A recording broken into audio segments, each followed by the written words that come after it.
Greetings, traveler. Do you find that when working on your game, you're finding the story component of it to be unbelievably hard and difficult to approach? Today, we're going to talk about a very easy framework for setting your story down the right path and how to navigate each key node of that story to make sure that it performs better than the majority of games out there. My name is Xanthos.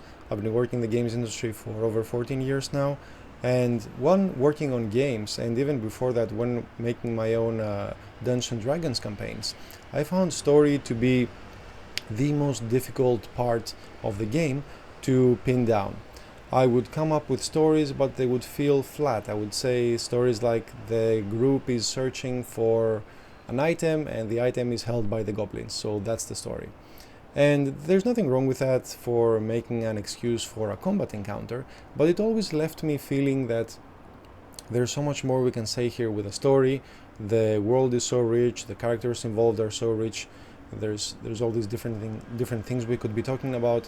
It feels like such a waste to just do a one objective and that's it for the story. And of course, the same problem that existed back in my D&D campaigns, the same problem manifested when I was working on my own video games. So I wanted to find a way to tell an interesting story, not the best story ever told, but simply something that makes sense in the world that the game takes place, and something that is a companion to the player as they're playing the game to help them move along the game and look forward to its climactic ending. So before we get into that, let me quickly talk about what a story is, or the way I see it, not just in video games and other games, but in human culture altogether. So why do people tell stories? Well, the super quick version is that a story is a way for humans to transport experience from one to the other. So imagine, for example, there was a tribe of people, I don't know, 40, 50,000 years ago. They had very rudimentary words, and one of them would go out into the forest and they would see boars, for example. So they would come back from the forest and tell the others, you know what, in that forest there's boars, so maybe we can hunt for food. So when he would tell others of this experience, then he would essentially give them value, give them useful knowledge without them have to go out in the forest and see that for themselves. So it's a way of bringing value to other people without them having to take the effort of going to do that. Or another very common type of story is that someone had a problem and they tried all these things and nothing worked, but in the end this was the solution. So again, this is useful because if the problem is something that could potentially be relevant to the ones listening to the story, then they feel that if they just remember the outcome, or if they just remember the solution to this problem, then maybe one day this story is going to be valuable for them. The way a story is not valuable to people is that is if it doesn't apply to them, if it's about an experience that's so far outside of their normal life or normal interests and so on, that even if they had the knowledge in their head, they would probably never use it. So that's a story that's not very interesting to most people. Another story that's not very interesting, and that's definitely the kind of situation I was finding myself very often, is tell a story where something simply happened. A king died in a castle, an army of goblins attacked a village. Yes, all these things are facts and phenomena and so on, but they don't really tell a story. They leave you wondering all these questions, right? Why did the king die? What happened to the succession? What did his children think when they found out? What did the others think? Or if the goblins attacked the village, why did they attack? Did the villagers manage to defend the village or not? After the goblins finished their attack, did they go on to attack other villages, or did they retreat back to the mountains? How did that change the village? There's all these unspoken questions here that if somebody is interested in the story, they will ask to complete the story on their own, since the story feels incomplete, or if they're not interested in the story to begin with, they will say okay, and they will move on, leaving the story unfinished, essentially. So that is, in a blindingly fast way, the way humans use stories traditionally, and by extension we use stories like this in games as well. So in games we might be able to tell a story that's relevant to the real world. Maybe it's something about romance, maybe it's something about human history, maybe it's some technique around physics or chemistry or something, or it might be something completely artificial that only exists in the game world, in which case the game manages to immerse us further into this world, because as humans we have the understanding that the better we understand our world, the better we can do in it, the more effective we are in this world. So by consequence, if we learn more about this world that we're interested in the game, then we'll be able to do better in the game because we know so much more about the world. So that is where the relevance part comes in. So that being said, what did I do to change my approach to storytelling, and what effect did that have in my campaigns and in my games? So I found somewhere online this question-based framework that essentially takes the listener through this journey of who we're talking about, what they did, how it worked out, did it change them, and so on, in a very easy to construct way that is super easy to apply to a game or a tabletop game or any other place where you might want a story.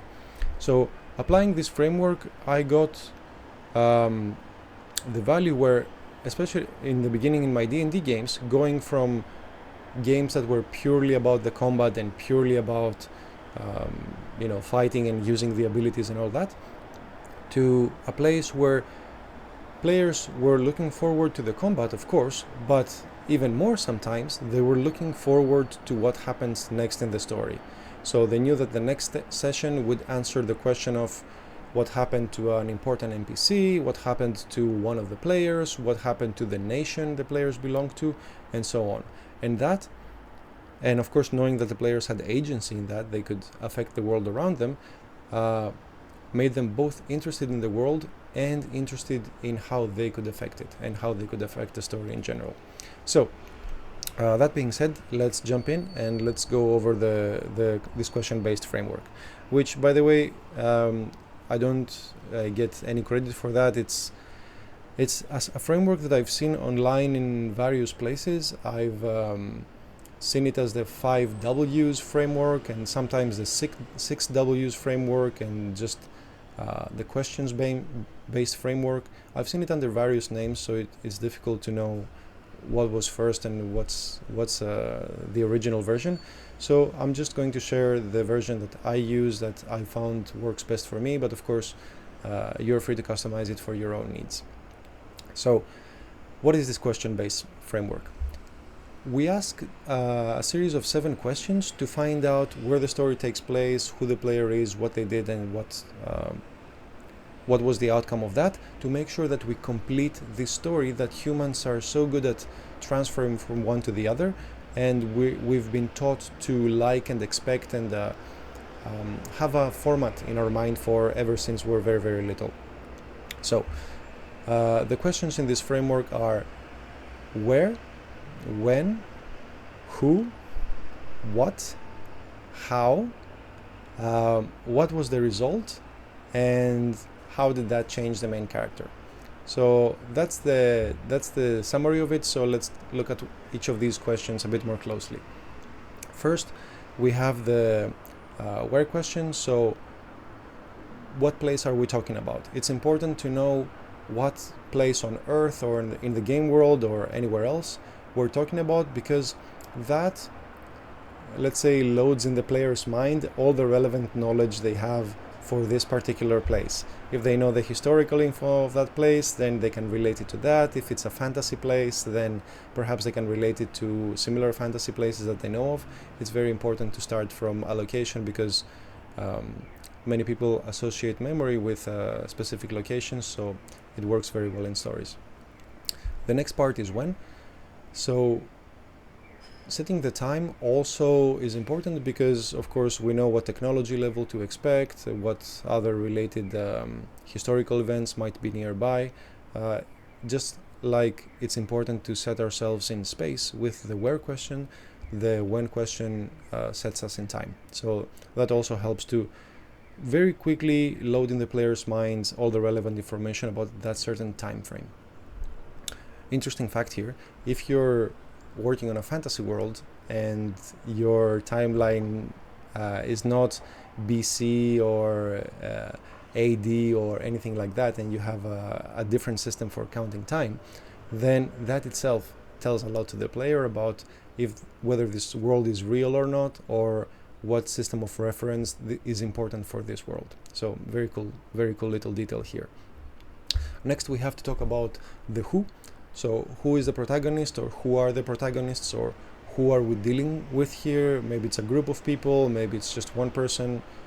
This is our opportunity to talk about who are the main players in this case, and in particular from all these characters, who is the main one or main ones that we will be focusing on. And this is important because next we're going to be talking about what. So what is the problem they're facing? What is their issue? What is their struggle? What do they want to achieve? What is their dream? What unexpressed desire do they have up to now in their life that they want to express? So all these are different angles. We can take a look at the what question, and if we remember back to the type of story that's problem solution, then we can see how the same pattern follows here. So this person who is in this timeline in this place is having this problem. So with this we can get a basic grasp of the problem, and then we can of course automatically come up with our own ideas about how this character should solve their problem, and also we'll be looking forward to see if that's what they actually do, or if they do something different. So the next part is the how question. So we already established that this character or characters want to solve this problem. Presumably they try a few things to solve the problem. Now, it's very rare in life that as soon as you try one thing, you get a miracle solution that works immediately. Usually what happens is people try the most available, most easily attainable solutions first, and as those don't work, they progressively put more and more effort into finding a solution. So in the how part, we're describing how the character or characters try to solve their problem. And here it is very likely that they will attempt several things before finding the one that is ultimately effective. So you have probably seen this in many places, and we talk about story here, but it actually happens in battles as well. In many games we have, and many movies and anime and so on, we have the situation that during a fight, the character tries their usual attacks on the enemy. And if they worked, and if the enemy was immediately defeated, then this wouldn't be a showdown. It wouldn't be an interesting fight. It wouldn't be an interesting story to tell, even if we're not really talking that much and we're just showing the fighting. So here we have to show, and many of these types of contents do show, all the different things the character tries, how they don't work, how he reasons about them, and what he tries in the end that does work and defeats the enemy. And we feel that we gain this insight from this fight, even if there's no words involved. We still see that actions, failure, and then finally the solution to this problem. So in the how, we cover all the things the main character tries, and after that we have what was the result of all this. Did the main character, after trying all these different things and maybe ultimately coming up with a solution, find a way to solve his problem? Usually in most stories the answer is yes, but there's no reason why it has to be yes. Perhaps they tried everything and nothing worked, and that was the lesson to be learned in this situation. Maybe they were trying to create artificial life or resurrect the dead, and in this world it's just impossible, and that was the lesson of the protagonist. Or they had this amazing breakthrough and they manage to do something nobody else has done before. Taking time to talk about the result here is really important, because without talking about the result, we don't have a story. We have the problem without the solution. And here we're just talking about the problem. It's describing a problem, which is a type of conversation, but it's not a story that many of us are used to from books and from movies and so on. So to get our audience engaged in the same way that those mediums do, talking about the result here is super important. And this last step is often overlooked. Oftentimes the moment the solution to the problem is presented, the story is concluded. In rare cases, we have the aftermath of the story. So after the hero saved the kingdom, how the kingdom, recovered and everybody was happy and so on. This happens sometimes, not always. Sometimes with the solution, the game ends or the story ends right there. But in rare cases, we have the aftermath of the solution and how it worked out. And we almost never, even though it sounds so obvious when you describe it like this, we almost never see how the solution and the outcome changed the protagonist. And this can tell a story all of its own, right?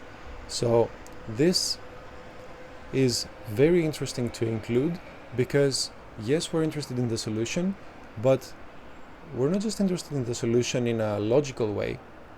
We want to see if the character was satisfied with a solution, or the character was satisfied that he found a solution. Perhaps he found the perfect solution and he just discovered another problem, or that the perfect solution solved his physical problem, but emotionally he didn't get a resolution at all.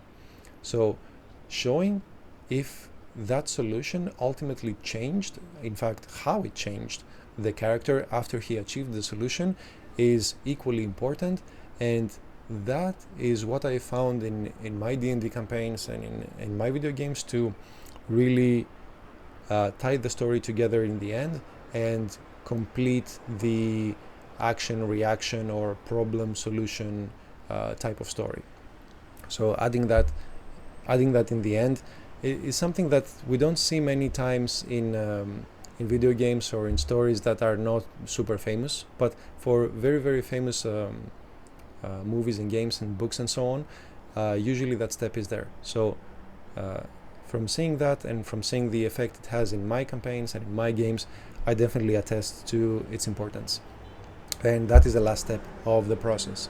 So I know there's different versions out there, and probably there was the person who came up with this framework in the first place, but if you don't know where to start, if you think that story is the most difficult part of making a game, like I used to think, if you think, well, I'm not a genius author, I'm not a literary person, I'm not a literature major, why do I have to write all these extravagant stories?